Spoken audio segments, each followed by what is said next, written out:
네, 안녕하세요 여러분들. 역사는 차태상. 자, 이제 우리가 일제강점기로 들어왔습니다. 많이 아픈 시기이고 또 상처가 많은 그런 시기도 하죠. 근데 중요한 건 뭐냐면 여러분들, 이렇게 아픈 시기, 힘든 시기임에도 불구하고 그 시기를 원래 상태로 돌려놓으려고 했던, 그래서 우리에게 지금의 이 시간을 주기 위해서 모든 것을 내놓았던, 정말 샛별처럼 빛나고 있는 많은 사람들의 이야기가 또 여기에 함께 있음을 여러분들이 기억해 주시면 감사하겠습니다. 누가 그러더라고요. 지금부터 이 모든 단체, 이 모든 분들을 기억해 드리겠노라 고 이야기했던 어느 별님의 댓글을 본 적이 있습니다. 자, 어떤 모습으로 지행되는지 한번 보도록 하겠습니다.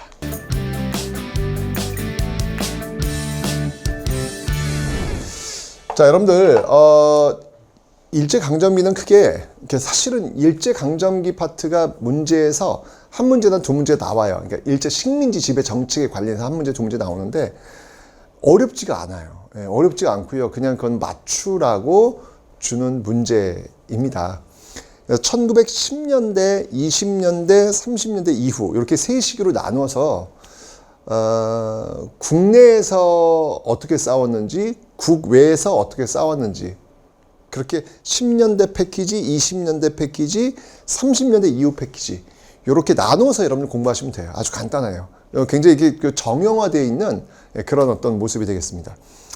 그 이전에 우선 일단 일제 식민지 지배 정책을 여러분들이 공부를 해야 되겠죠. 10년대 지배 정책은 무엇이고, 20년대 지배 정책은 무엇이고, 30년대 이후의 지배 정책은 무엇인지 공부하신 다음에 그 일제 식민지 지배 정책에 맞서 싸웠던 저항들, 10년대, 20년대, 30년대 이후의 저항들을 공부하시면 되는 거예요. 딱 요 틀입니다. 여기서 벗어나질 않아요. 아시죠, 여러분들? 자, 그래서 우선 식민지 지배 정책부터 한번 배워보도록 하겠습니다. 1910년대 식민지 지배 정책. 일단 기본적으로 여러분들 강제로 나라를 빼앗았습니다. 그죠? 빼앗았기 때문에 우리는 이 시기를 무단 통치라고 그래요. 왜냐면 일제가 강제로 빼앗았으니까 찍어 누르는 시기예요. 예, 총칼을 가지고 찍어 누르는 시기. 그것도 그 총칼을 쥔 사람들이 헌병이라는 사실. 예, 그래서 우리는 이 네, 여러분들 그 싸울 무자 있지 않습니까? 그 예, 군인들이 통치하는 형태라는 얘기죠. 무단 통치의 모습을 보이고 있더라.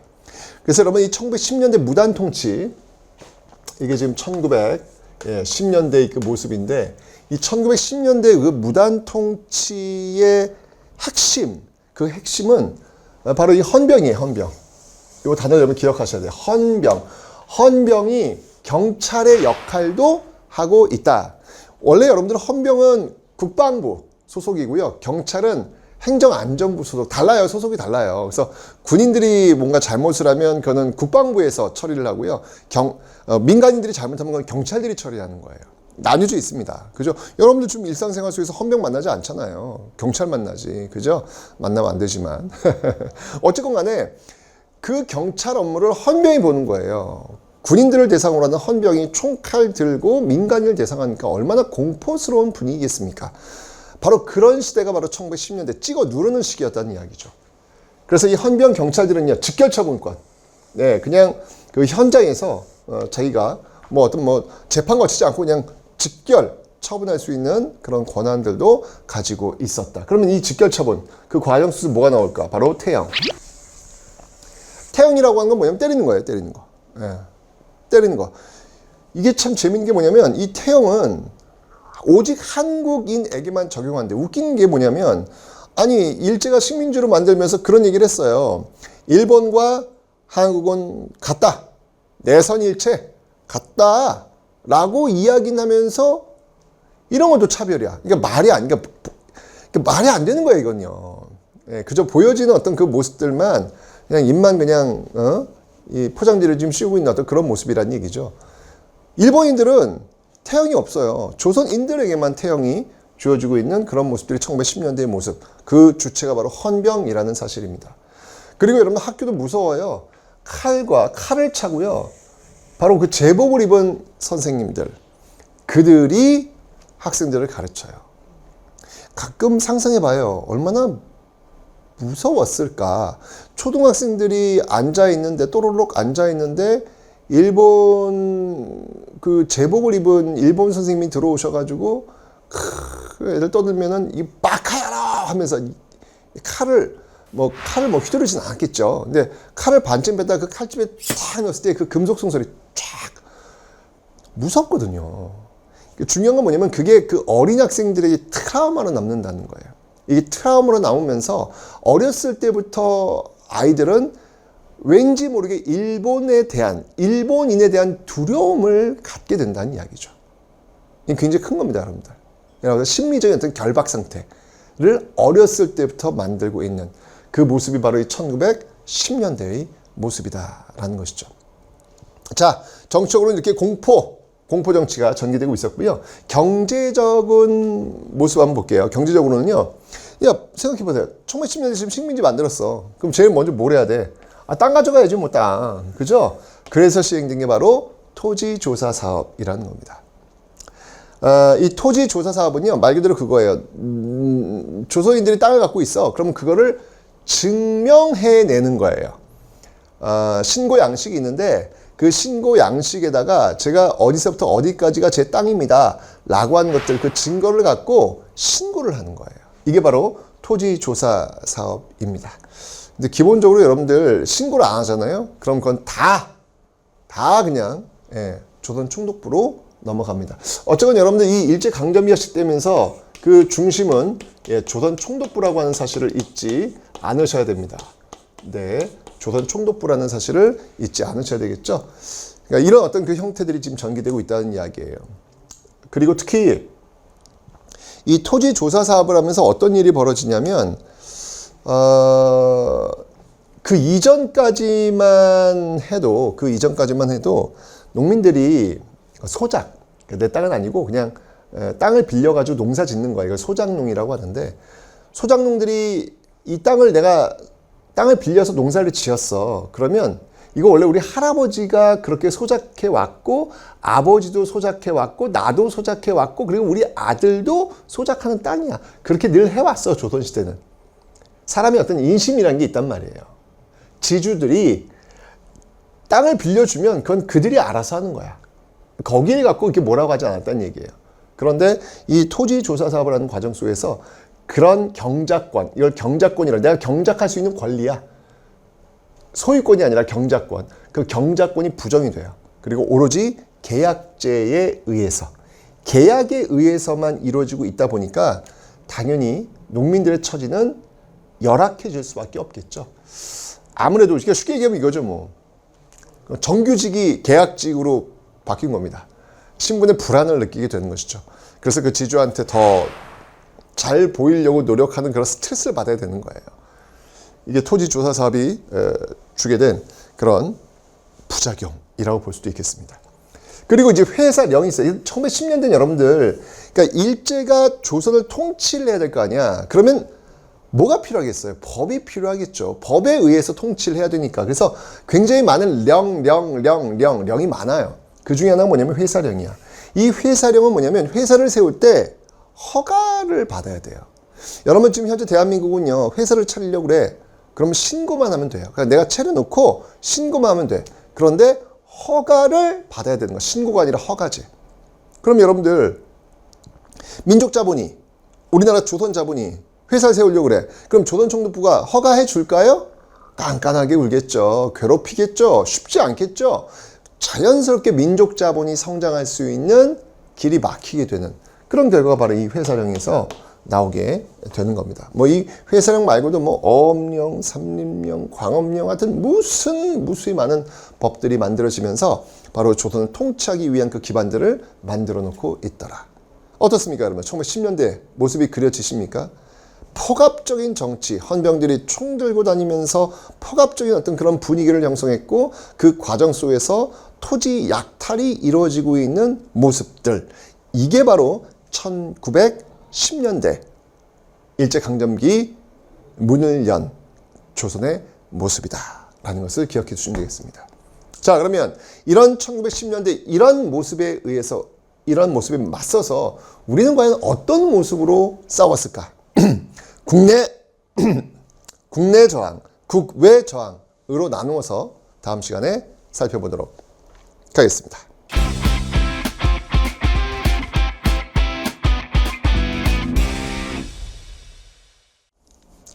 네, 안녕하세요 여러분들. 역사는 최태성. 1910년대 무단 통치, 헌병 경찰 통치, 포갑의 시대. 자, 과연 이 시대에 어떻게 맞서 싸웠을까요? 어떻게 저항했을까요? 이 시대를 살았던 사람들의 꿈은 무엇이었을까요? 꿈은 곧 시대 정신입니다. 바로 뒤에 오는 사람들에게만큼은 식민지 조국의 백성으로 살지 않게 하겠노라는 꿈. 그 꿈이겠죠. 그 꿈을 우리는 지금 현실 속에서 누리고 있는 겁니다. 자, 그분들의 꿈을 한번 만나보도록 하겠습니다. 1910년대입니다.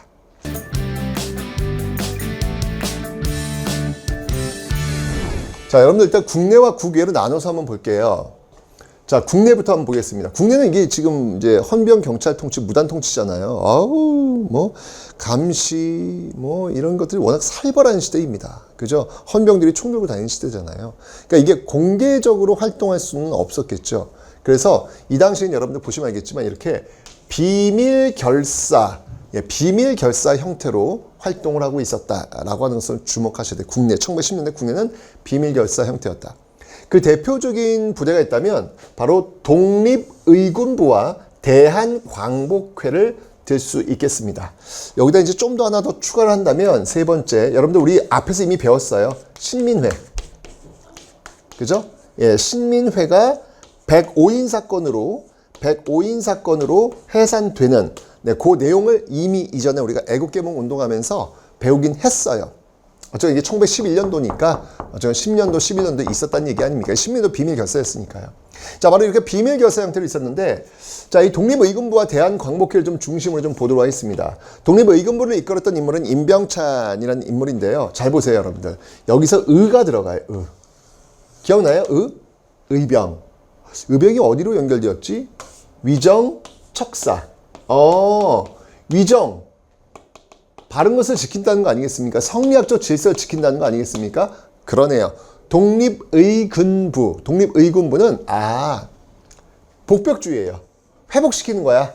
예, 옛날의 모습을 회복시키는 것. 과거로 가는 거예요.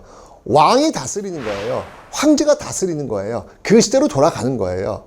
성리학적 질서와 부합하잖아요. 그죠? 그래서 의가 들어간 거예요. 그래서 독립의군부. 네. 그래서 이 독립의군부는 지금 국권을 잃어버렸잖아요. 그래서 국권을 되찾자라는 국권 반환 요구서를 제출하기도 합니다. 잃어버린 국권을 내놔라 라고 요구하는 어떤 그런 국권 회복 요구서를 보내기도 했죠. 반면에 대한광복회예요. 여기 일단 의가 없죠. 그죠? 이 대한광복회는 박상진이라는 인물이 이끌고 있었는데요.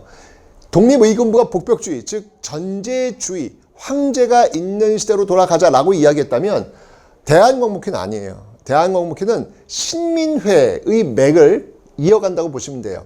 신민회가 뭐예요? 여러분, 공화정 주장했잖아요. 왕 없어요. 황제 없어요.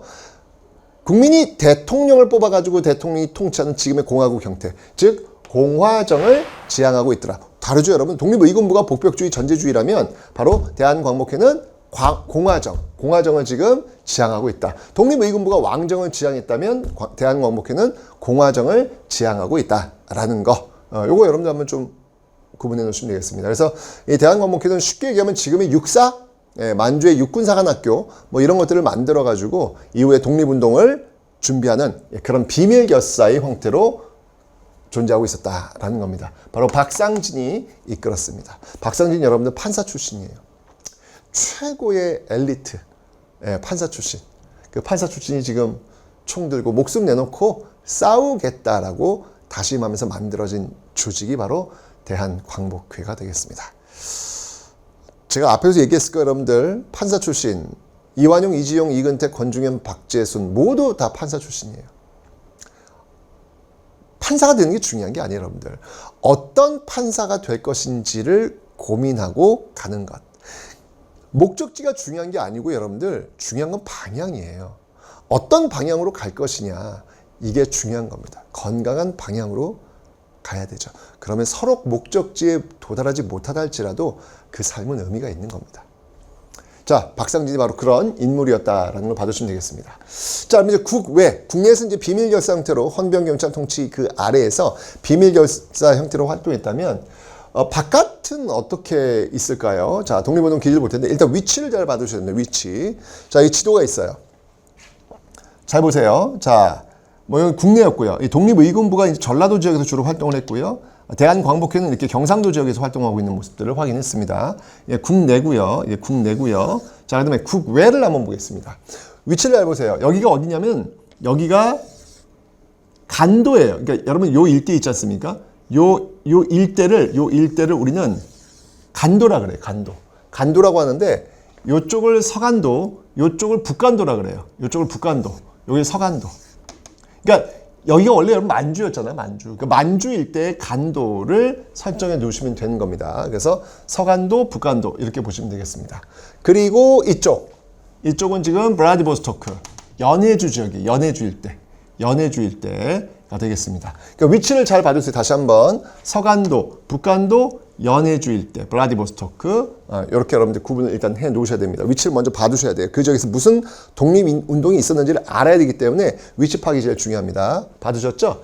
자, 그 다음에 그 독립운동 기지가 이제 거기 서간도, 북간도, 연해주 지역에서 만들어지는데 먼저 서간도입니다. 서간도 이제 삼원보를 중심으로 만들어지는데요. 여기에서 활약한 사람들이 누구냐면 바로 신민회 회원들이에요. 여러분들 신민회 아시죠? 국내에서 왜 비밀결사로 활동했던 그 조직들이 이제 대부분 많은 사람들이 이 서간도 쪽으로 와요.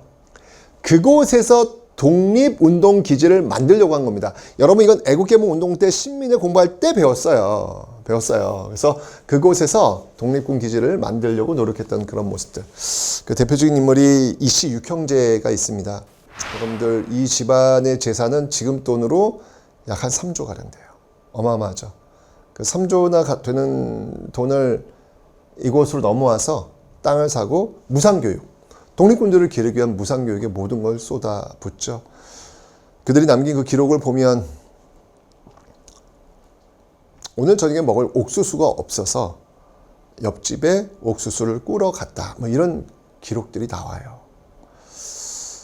3조 원이나 되는 집안인데 먹을 옥수수가 없어서 옆집에 꾸러가는 장면. 이분들이 왜 이러셨을까요? 또 한 번 묻게 됩니다. 꿈이 있었기 때문이죠. 우리 뒤에 오는 사람들에게만큼은 이 참혹한 식민지를 겪게 하지 않겠노라는 꿈, 그 꿈으로 그들은 그 3조 원이나 되는 재산을 다 나라 독립에 쏟아 넣었고 굶고 있는 모습들.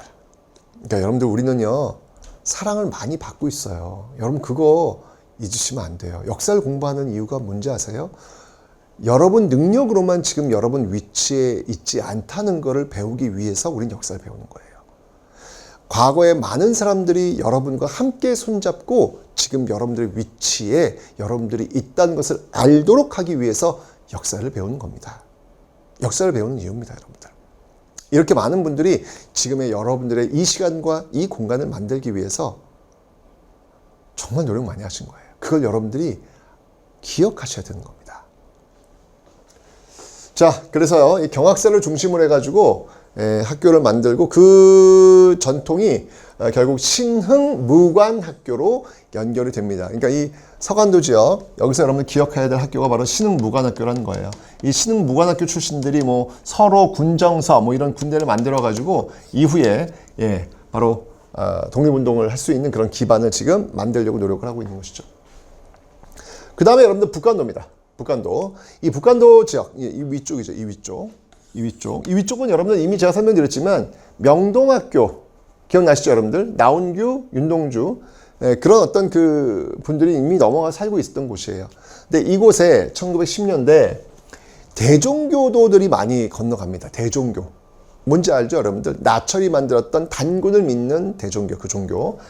그래서 이 중광단이라고 하는 조직을 만들어가지고 이들이 군사 조직을 지원을 합니다.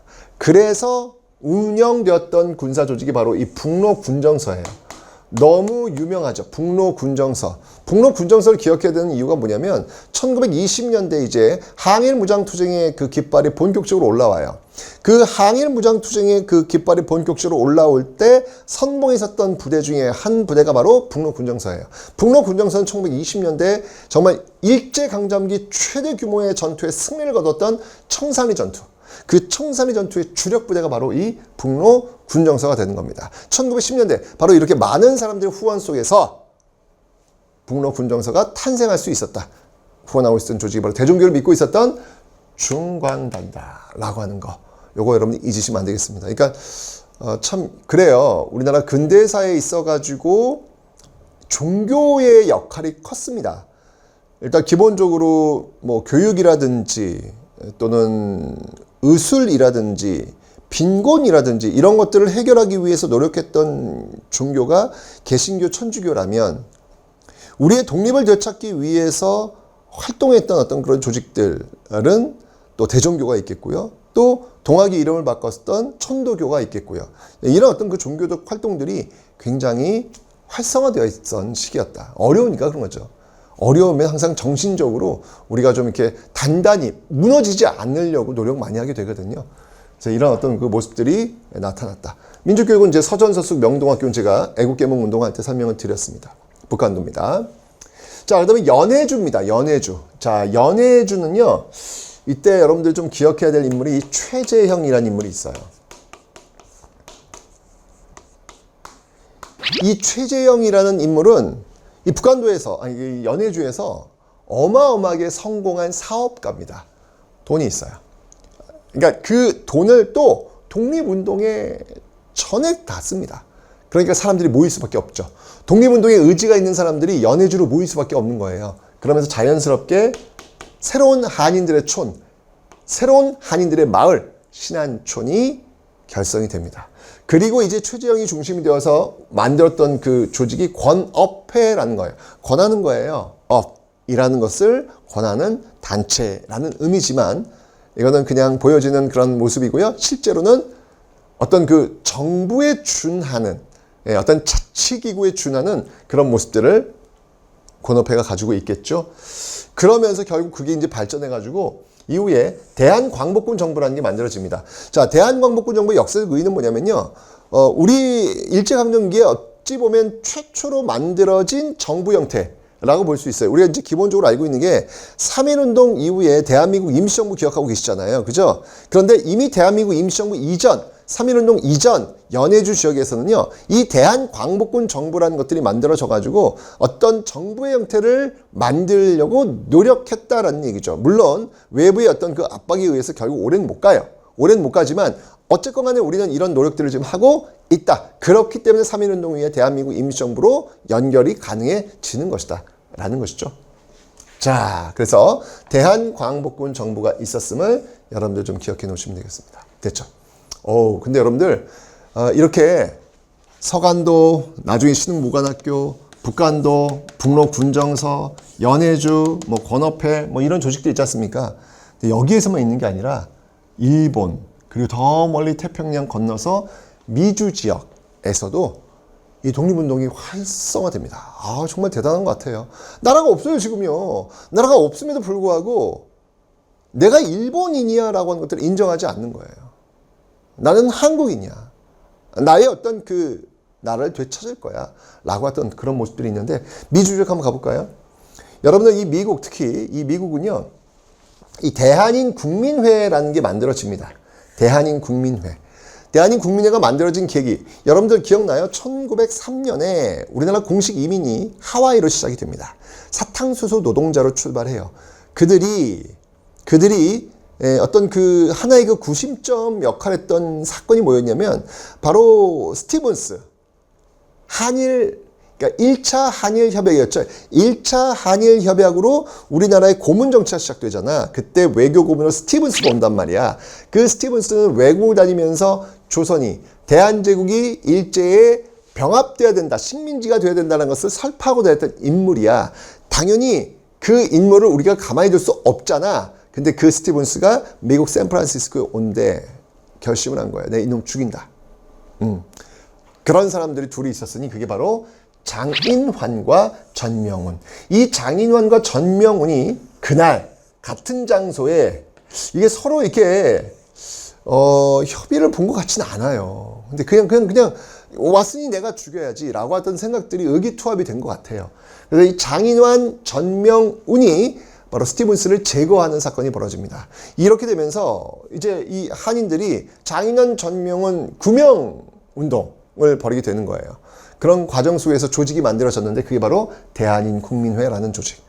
바로 독립을 위해서 운동하는 그런 조직으로 자리매김하게 됩니다. 하와이에서는 여러분들 대조선 국민군단, 군대가 만들어져요. 대박이죠, 여러분들. 와우. 미국에서 우리나라 군대가 만들어진다는 거 한번 상상해 보세요. 그죠? 이런 일도 있습니다. 대조선 국민군단이라는 것도 만들고 있고요. 또 이 하와이의 그 정말 사탕수 노동자들 또 여기에 이제 사진만 보고 또 결혼하러 갔던 사진 신부들이라 그래요. 그들이 결혼해가지고 이 가정을 이뤘는데 열심히 일해가지고 번 돈의 일부를 대한민국 임시정부에 보내죠. 여러분 백범김구와 백범일지에 보시면 이런 얘기합니다. 나는 죽을 때 하와이에 가서 그 하와이 동포들한테 고맙다는 인사를 하고 그곳에 죽으면 여한이 없겠다라는 이야기를 할 정도예요. 그만큼 그냥 평범한 사람들의 일상이 모여서 역사가 되고 있다는 사실을 여러분들이 좀 기억해 주셨으면 좋겠습니다. 멕시코에도 갑니다. 예, 멕시코에도 가서 숙모학교라는 걸 만들어가지고 이런 어떤 그 모습들을 많이 보이고 있죠. 자, 어쨌건 네, 바로 이런 어떤 모습들이 국내, 국외에 걸쳐가지고 1910년대 무단 통치, 포갑의 정치, 헌병이 태형을 때리는 정치였지만 국내는 비밀결사, 국외는 독립운동 기지를 만들면서 다시 찾아올 그날을 위해서 열심히 싸우고 있는 샛별처럼 빛나는 사람이 있었다는 사실을 여러분들이 좀 기억해 주셨으면 좋겠습니다. 기억해 드리는 시간이 살아있는 자의 예의가 아닐까라는 생각이 들면서 오늘 강의 마치겠습니다.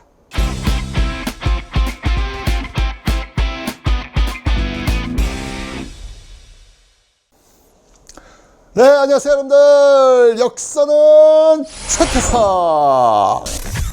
네, 자 오늘은 1910년대 우리 마지막을 좀 보려고 그래요. 1910년대 일제 헌병 경찰 무단 태형이 난무했던 포갑의 시대. 하지만 우리는 국내에선 비밀결사, 국외에선 독립운동 기지를 세우면서 어떻게든 잃어버린 나라를 되찾으려고 노력했죠. 그 열망이, 그 소망이 모여서 드디어 만세의 함성으로 터지게 됩니다. 그게 바로 3.1운동. 가보시죠.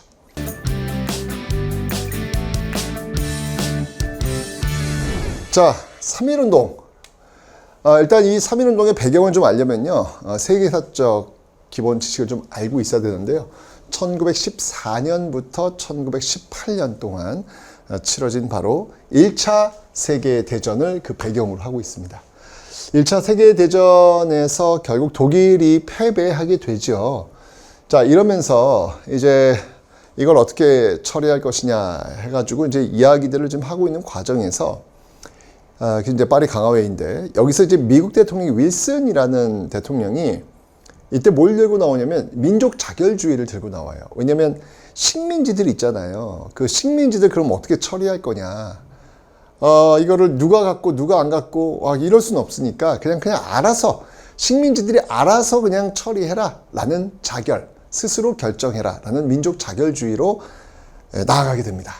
뭐야, 우리 당연히 식민지였잖아, 그죠? 식민지였는데 이제 우리가 오호 되는 거야? 와우, 너무 좋잖아요 지금, 그죠? 그래서 기회다라고 노리고 있었는데 여러분들 오해하시지 말아야 될 게 뭐냐면 이 민족 자결주의라고 하는 것은요, 1차 세계대전의 승전국의 식민지는 해당 사항이 안 돼요. 그러니까 패전국의 식민지만 알아서 해결하라는 거예요. 근데 아쉽게도 1차 세계대전에서 일본은 승전국에 들어가요. 그러니까 승전국의 식민지였던 우리 조선은 사실은 윌슨의 민족 자결주의 해당 사항이 없는 거겠죠. 그러나 그렇다고 해서 그냥 가만히, 우린 해당 사항 없으니까 그냥 가만히 있으래, 그럴 수 없잖아요. 뭐라도 해야죠. 그걸 기회로 삼아가지고 자, 이제 우리가 뭔가를 해보자 라고 해서 이 파리 강화회의에 대표를 파견해요. 그때 이 파견됐던 그 인물이 바로 김규식. 네, 이 김규식이라는 인물이 파견이 될 겁니다. 뭐 이런 어떤 배경이었어요. 자, 이런 배경 속에서 이제 우리도 그럼 독립선언하자 라고 하는 어떤 흐름이 나와 있어. 만주에서 나오고 뭐 여기저기 나오는데 대표적인 독립선언이 바로 일본 도쿄에서 나왔던 바로 28 독립선언 1919년 2월 8일입니다. 1919년 2월 8일 28 독립선언이 나오게 됩니다. 와우. 도쿄가 어디예요? 일본의 심장 아니겠습니까? 거기서 조선 유학생들이 조선의 독립을 선언한 겁니다. 와, 얼마나 멋집니까? 역시 항상 제가 얘기했지만 우리가 근현대사를 공부하다 보면 역사의 그 처음, 그 선도에는 늘 청춘이 있었다는 사실 또 한번 보여줍니다. 그 일본의 그 심장부 도쿄에서 조선의 독립을 선언했던 28 독립선언 뭐 이런 배경이 나오니까 뭐 국외에서의 어떤 민족 자결주의의 분위기 또 독립선언의 분위기 국내라고 가만히 있을 수 없잖아요. 준비한 거예요. 그래서 민족 대표 33인이 준비를 하는데 이때 마침 고종이 죽어요. 고종이 죽는데 이때 어떤 소문이 돌았냐면 고종이 독살당했다. 일본에 의해서 독살당했다라는 소문이 도는 거야. 와우. 엄청난 분노가 이 기층민들에게 쌓이게 됩니다. 그게 사실이건 사실이 아니건 간에 중요하지 않죠.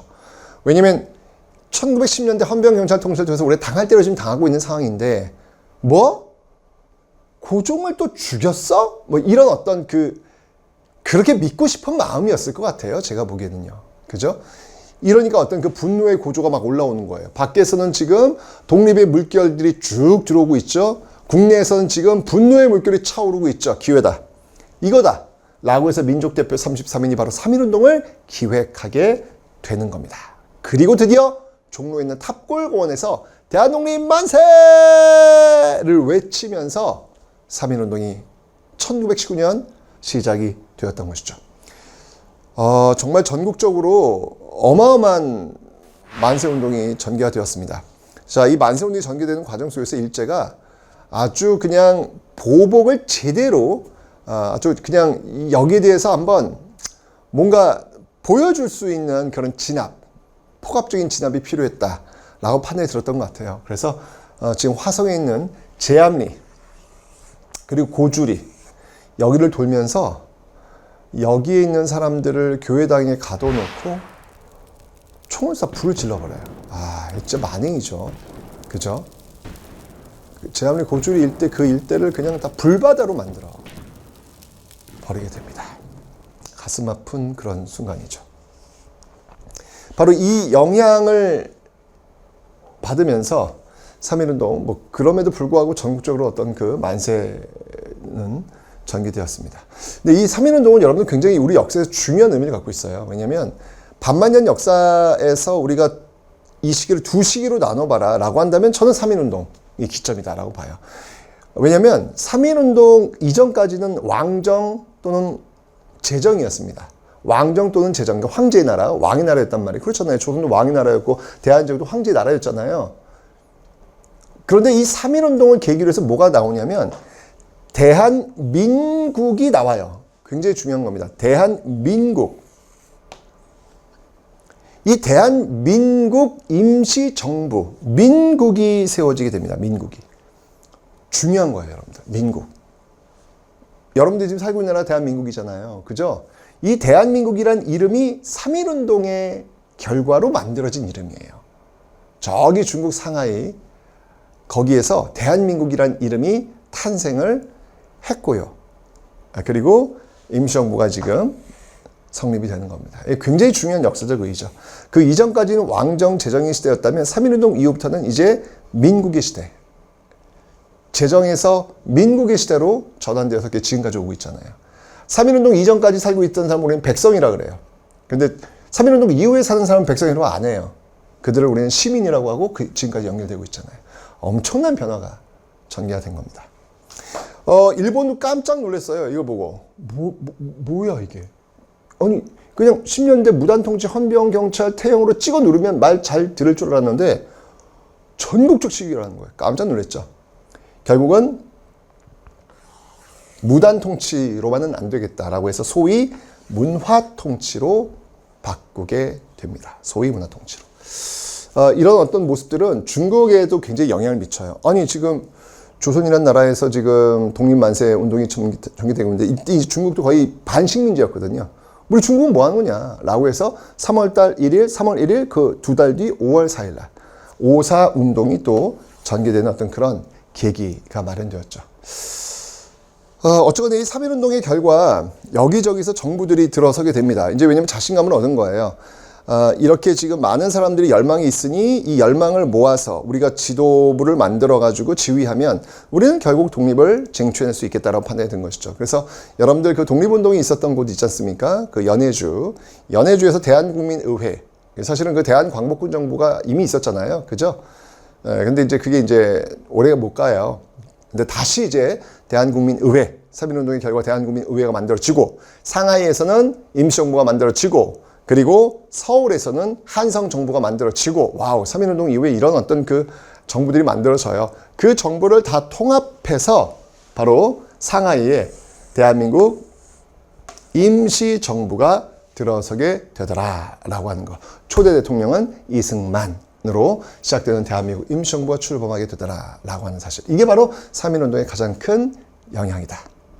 어쨌건 여러분들 3.1운동의 결과 대한민국이 만들어졌고 그 대한민국에서 지금 우리가 살고 있다는 사실. 그래서 3.1운동은 너무나도 중요하다는 것이죠. 이 3.1운동의 결과 이제 1920년대는요. 정말 본격적인 항일운동이 아주 다양한 분야에서 폭발적으로 일어나게 됩니다. 어떤 모습들이 전개가 될지 그건 다음 시간에 확인해 보도록 하겠습니다.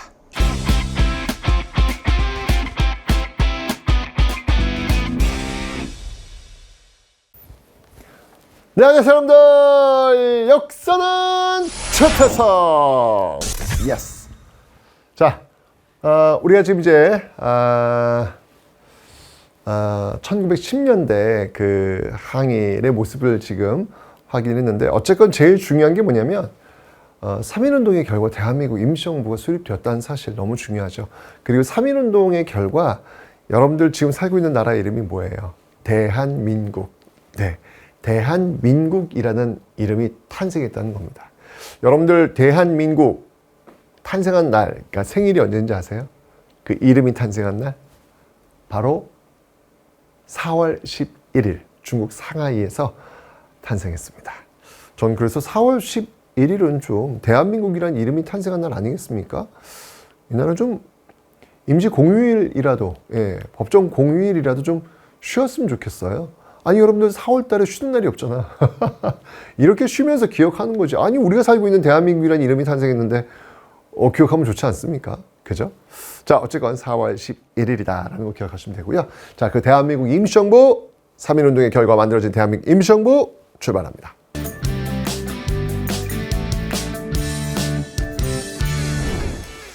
자 여러분 보시면 알겠지만 대한민국 임시정부는요 상하이에서 출발을 해요. 근데 문제는 뭐냐면, 자, 여기 지금 이제 여기 기준점이 있죠. 제가 여기서 이제 축을 봐야 되는 게 뭐냐면, 대한민국 임시정부는요, 상하이 시대와 그 다음에 충칭 시대로 나뉜다라고 하는 사실. 상하이에 출범을 했지만, 결국 마지막은 충칭이에요, 충칭.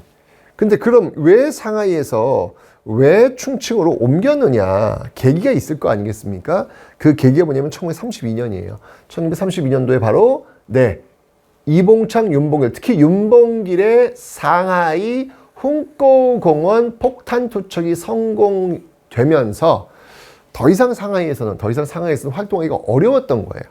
그래서 결국 상하이를 떠나서 대장정을 거친 이후에 충칭에 정착을 하게 된다는 이 분기점을 일단 여러분들이 기억을 좀 해 놓으셔야 되겠습니다. 3.1운동의 결과로 대한민국 임시정부가 세워졌고 상하이에서 출발했는데 결국 윤봉길의 상하이 훈꼬공원 폭탄 투척 성공을 계기로 해서 더 이상 상하이에서 활동할 수 없어서 바로 이동해서 충칭으로 정착했다. 이게 핵심이에요. 자, 그러면 이제부터 한번 봅시다. 자, 3.1운동의 결과, 3.1운동의 결과, 바로 대한민국 임시정부가 출범한다라고 설명을 드렸습니다. 자, 이 대한민국 임시정부의 역사적 의의는요, 바로 최초의 삼권분립, 입법, 사법, 행정, 분립한 공화정 정부라고 하는 사실을 여러분들 좀 정확하게 기억하시면 되겠습니다. 지금도 여러분 우리 영문으로 Republic of Korea, 공화국, 우리는 공화국이라고 지금 Republic이라고 쓰고 있잖아요, 그죠? 그 현실적인 어떤 모습이 나타나는 게 바로 대한민국 임시정부라는 얘기입니다.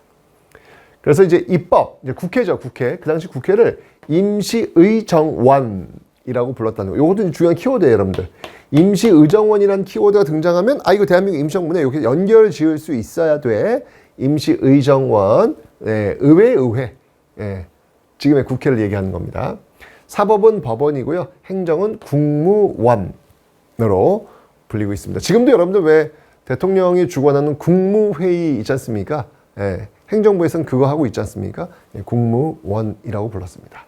자, 이렇게 해서 최초의 삼권분립, 공화정, 대한민국 임시 출범했는데, 기본적으로 지금 이제 상하이잖아, 상하이. 그죠? 아니, 정부가 지금 독립을 추구해야 되는데, 국내에 있지 않고 멀리 상하이 있단 말이에요. 아무래도 이건 불편하잖아. 국내에 무슨 조직이 있어야 될 거 아닙니까? 그죠? 그리고 연결이 될 거 아니에요. 그래서 만든 게 바로 연통제 교통국이다라는 겁니다.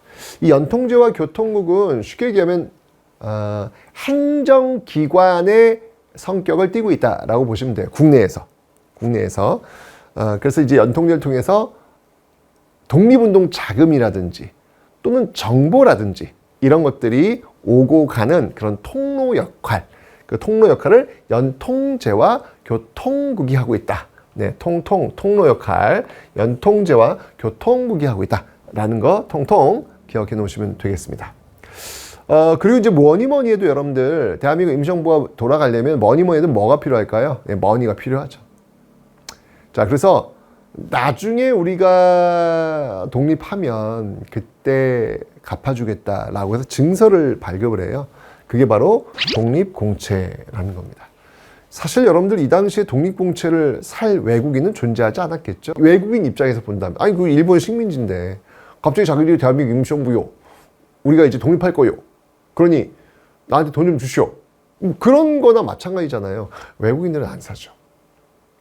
이때 이 25만 불을 이 대한민국 임시정부에서 해외에, 그러니까 쉽게 얘기하면 이게 채권이에요, 채권. 종이를 이제 나중에 준다는 약속이죠, 약속. 발행을 했는데 외국인은 거들떠보지도 않아요. 그런데 기적이 일어납니다. 25만 불 중에서 15만 불이 매입이 돼요. 누군가 샀다는 얘기야. 이거 누가 샀을까? 바로 우리 그 이민의 역사, 공식적인 이민의 역사를 시작했던 그 하와이 사탕수수 노동자, 그리고 거기서 이제 확산돼서 미주 지역으로 넘어갔던 동포들, 그들이 대한민국 임시정부의 독립공채를 삽니다. 여러분들 지금 대한민국은요, 대한민국 임시정부의 법통을 계승하고 있지 않습니까? 그죠? 그 대한민국 임시정부가 운영되는 데 있어가지고 재정적 지원을 많이 했던 게 바로 그 하와이로 갔던 사탕수수 노동자로부터 출발한다는 사실. 우리가 그래서 여러분들 이 재외동포가 우리에게 준 사랑, 이걸 여러분들이 잊으시면 안 돼요. 여러분들은 그 재외동포들로부터 굉장히 많은 사랑을 받으셨어요. 그렇기 때문에 여러분들이 한 번도 밖에 살고 있는 재외동포에 대한 어떤 인식, 이런 것들을 좀 역사적 배경 속에서 좀 바라볼 필요가 있겠다라는 것을 다시 한번 말씀을 드립니다. 자, 그리고 독립신문. 여러분들 독립협회만 독립신문이 있는 게 아니에요. 대한민국 임시정부도 독립신문을 발간했습니다. 그리고 임시사료, 사료라고 하는 건 뭐냐면 이제 역사적 자료를 얘기하는 겁니다. 그런 걸 모아놔야 될 거 아니에요. 어떤 역사적 사실들이 있었는지 그것들이 모아놔줘야 나중에 일제강점기의 부당함, 이런 것들을 알릴 수 있지 않겠습니까? 그래서 임시사료 편찬위원회 이런 것들을 만들어가지고 대한민국 임시정부가 운영되고 있었는데, 참 이게 논란이 많습니다. 그 초대 대통령이었던 이 이승만이 일단 기본적으로 이 국제연맹 통치청원, 연합이란 걸 넣게 돼요. 국제연맹이 이제 국제연합, 그러니까 유엔의 전신 아니겠습니까? 거기다가 대고 우리를 좀 통치해달라라고 한 거예요. 이게 사실은 대한민국 임시정부 요원들과 큰 상의도 하지 않았습니다. 너무 독단적으로 지금 이렇게 해버린 거죠. 결국은 이거 문제가 좀 심각하다. 이거 대통령으로 인정해야 되느냐 말아야 되느냐 뭐 이런 어떤 앞으로의 대한민국 임시정부가 나가야 될 방향을 논의하기 위해서 국민대표회의가 열리게 됩니다. 국민대표회의. 결국은 뭐 국민대표회의가 뭐 이때 이제 뭐 창조파 완전히 그냥 갈아엎고 새로 시작하자. 그 틀 안에서 개혁하자라는 창조파와 개조파로 나뉘게 되는데 큰 성과를 거두지 못하면서 대한민국 임시정부 굉장히 힘들어집니다. 이승만도 탄핵당하고요. 우리 그 근현대사에서 대통령에 대한 탄핵이 2번 있어요. 첫 번째가 이승만, 대한민국 임시정부 때 이승만, 그다음에 대한민국 때 박근혜 2번 이 탄핵이 있었습니다. 이때 이제 이승만이 또 탄핵이 되었었죠. 결국은 이제 대한민국 임시정부가 조금 힘이 들어요. 힘 빠져요, 이제. 이렇게 좀 어떻게 보면 이제 대립하고 이제 흩어지는 어떤 그런 모습을 보이게 된 거죠. 그때 끝까지 이 대한민국 임시정부를 지키면서 우리가 살아있음을, 우리는 계속 싸우고 있음을 보여주려고 했던 인물이 김구예요. 백범 김구. 그 백범 김구가 만들었던 조직이 뭐냐면 바로 한인애국단이라는 조직을 만듭니다. 한인애국단. 이 한인애국단원이었던 이봉창, 도쿄, 일본 심장 도쿄에서 천황을 향해서 폭탄을 투척했던 사건. 한인애국단 소속 이봉창이었습니다. 이후에는 윤봉길 상하이 hunko공원 폭탄 투척 성공. 이런 모습들이 오면서 뭐야, 중국에서 장개석이 중국 리더거든요. 와우. 중국 100만 군인도 못할 일을 조선인 청년 1명이 해냈다라고 하면서 윤봉길의 의거 이후에 전폭적으로 대한민국 임시정부를 후원해주는, 지지해주는 그런 모습들을 보여주게 되는 것이죠. 굉장히 중요한 역할을 하게 되는 겁니다. 결국은 이제 그러면서 이제 이 상하이 시대를 이제 끝내고 충칭 시대로 오게 됐는데요. 자, 이때는 이제 본격적으로 이제 이 대한민국 임시정부가 독립을 준비를 해요. 왜냐면 40년대로 들어오면 이제 일제 패망이 그냥 눈에 보여요. 지금 일제가 지금 37년도 중일전쟁, 41년도 태평양 전쟁, 막 전선을 막 어마어마하게 넓히고 있으니까 이게 되질 않죠. 게다가 중국, 미국 어떻게 이게 보인다고요, 이게. 그러면서 준비라는 거예요. 그래서 대한민국 임시정부도 자신의 여당이라고 할 수 있는 한국 독립당을 이때 만들고요. 그 다음에 자신의 산하부대였던 한국광복군, 대한민국 임시정부 산하부대 한국광복군을 창설하게 되는 것이죠. 일단 충칭시대입니다, 여러분들. 그리고 나서 이제 건국강령, 이제 독립되었을 때 우리가 어떤 나라를 만들 것이냐. 핵심은 공화국이에요, 공화국. 핵심은 공화국. 그 기반으로 가는 겁니다. 그리고 대일선전포고 하고요. 그리고 이제 요거. 여러분, 이거 시험에 정말 잘 나옵니다. 영국의 요청에 의해서 인도 미얀마에 이 한국 광복군을 투입하고 있고요. 또 미국 OSS 특수부대예요. OSS 부대와 함께 국내 진공작전을 계획하고 있더라. 물론 이제 실행은 못 돼요. 왜냐면 일본이 갑자기 항복하는 바람에 실행은 못했지만 이런 국내 진공작전도 계획하고 있더라. 자, 기억할 게 뭐냐면 여러분들 한말의 정미의병 있지 않습니까? 정미의병은 13도 창의군을 만들어서 서울 진공작전을 꾀했잖아요. 그런데 일제강점기 대한민국 임시정부 산하 한국광복군은 국내 진공작전이에요. 서울 진공작전과 국내 진공작전을 여러분들 꼭 비교를 해 놓으셔야 되겠습니다. 됐죠? 이렇게 되면서 대한민국 임시정부가 3.1운동 이후에 활동을 하면서 여전히 우리의 어떤 정부가 세계 어딘가에서 존재하고 있음을, 활동하고 있음을 계속해서 이 신호를 보내고 있었다는 역사적 사실을 기억하시고, 그렇기 때문에 바로 이 대한민국 임시정부의 법통을 계승해서 이 대한민국이 운영되고 있다는 게 헌법 전문에 들어가 있는 겁니다. 대한민국 임시정부와 지금의 대한민국은 분리할래야 분리할 수가 없어요. 헌법에도 그렇게 명시되어 있습니다. 자, 3.1운동의 결과 만들어진 대한민국 임시정부의 일제강점기 내내의 활동 상황이었습니다.